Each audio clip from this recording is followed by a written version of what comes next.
W dzisiejszym odcinku kryptoogłoszeń poinformujemy Was o rozwiązaniu problemu z aplikacją KuCoin na iOS. Opowiemy Wam o integracji Crypto.com Pay przez Aston Martin F1 Team oraz poruszymy wątek obsługi sieci Arbitrum przez Apollo XDEX.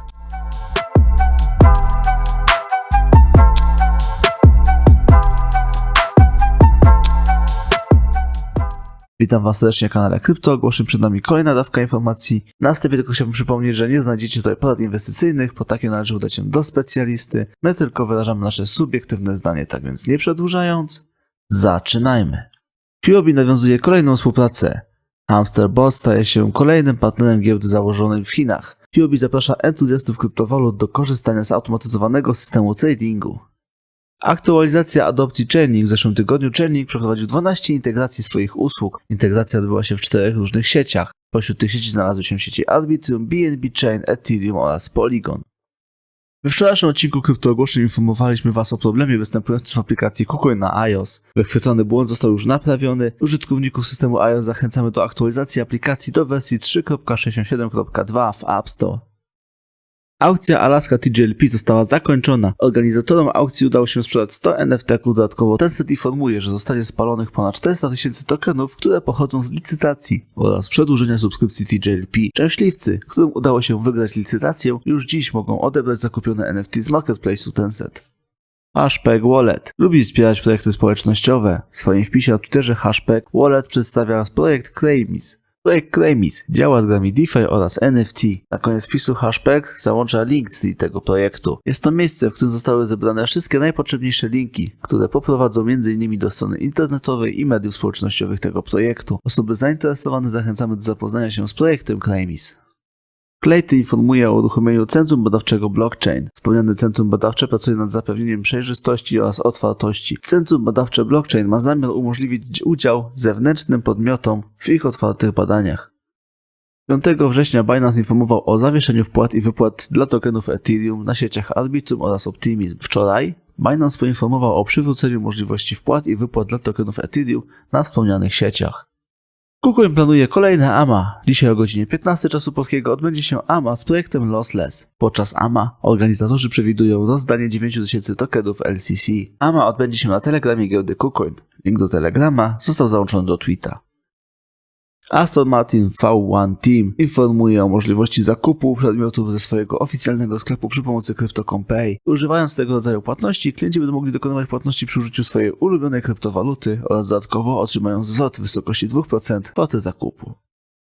Watt Protocol informuje o swoim zwycięstwie w 27. aukcji parachainów. Watt to DeFi stworzone dla etycznych towarów. Ekosystem Watt oferuje kredyty węglowe, rolnictwo, metale i energię. Watt Protocol znajduje swoje zastosowanie w sprawdzaniu pochodzenia towarów, weryfikacji tożsamości, finansowaniu i przeprowadzaniu transakcji zarówno w przypadkach detalicznych, jak i korporacyjnych.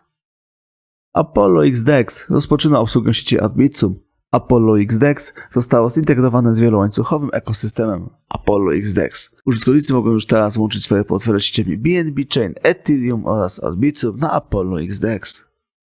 KuCoin zauważa, że ekscytacja wokół aktualizacji Ethereum Merge słabnie, a nastroje na rynku kryptowalut stają się coraz mniej pozytywne, gdy uwaga skupia się na podwyżkach stóp procentowych przez Fed. Osoby zainteresowane zachęcamy do zapoznania się z analizą rynku dokonaną przez zespół KuCoin. Link do artykułu został załączony do tweeta.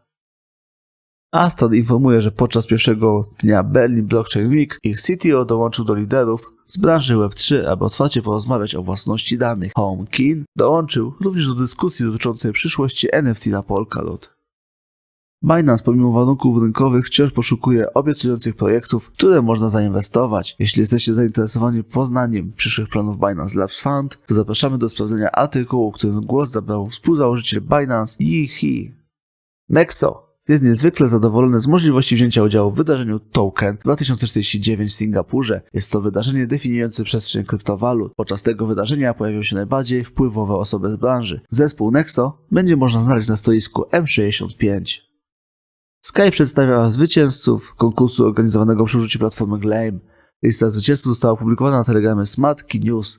Zespół Sky gratuluje zwycięzcom oraz dziękuję wszystkim, którzy wzięli udział we wspomnianym konkursie. Zespół Xandra ogłasza nawiązanie partnerstwa z projektem Asylum. Asylum jest operatorem Metaverse, stworzonym w celu zbudowania warstwy połączeń i wprowadzenia prawdziwej, natywnej interoperacyjności w Metaverse. Polygon porusza temat cyklu życia tokenów. Cena tokena podlega nastrojom rynkowym i spekulacjom. Nie jest ona równoznaczna z wartością tokena. Aby zrozumieć podstawy, należy najpierw omówić różne sposoby naliczenia wartości tokenów w nowym paradygmacie internetu. Istnieje wiele funkcji wykonywanych przez tokeny, które zwiększają finalnie wartość całego protokołu. Osoby zainteresowane tą tematyką zachęcamy do zapoznania się z całą serią postów opublikowanych na Twitterze Polygon. Hashpeg Wallet został zintegrowany z Hashpot wraz z wydaniem wersji 4.1.0. Już teraz użytkownicy mogą oznaczyć swój portfel adresem .habar i bezproblemowo przenieść tokeny oraz uzyskać dostęp do dApps w sieci Hedera. Sandbox w swoim trzecim sezonie alfa postanowił wybrać młode talenty i wystawić ich dzieła. Praca zbiorowa uczniów Izart Digital będzie prezentowana w Instytucie NFT od 24 września do końca trzeciego sezonu alfa. To tyle z informacji, które dla Was dzisiaj przygotowaliśmy. Jeżeli materiał jest dla Was wartościowy, zachęcamy do lajka, subskrypcji, komentarza. Dziękuję Wam za uwagę i życzę miłego dnia bądź wieczoru. Cześć!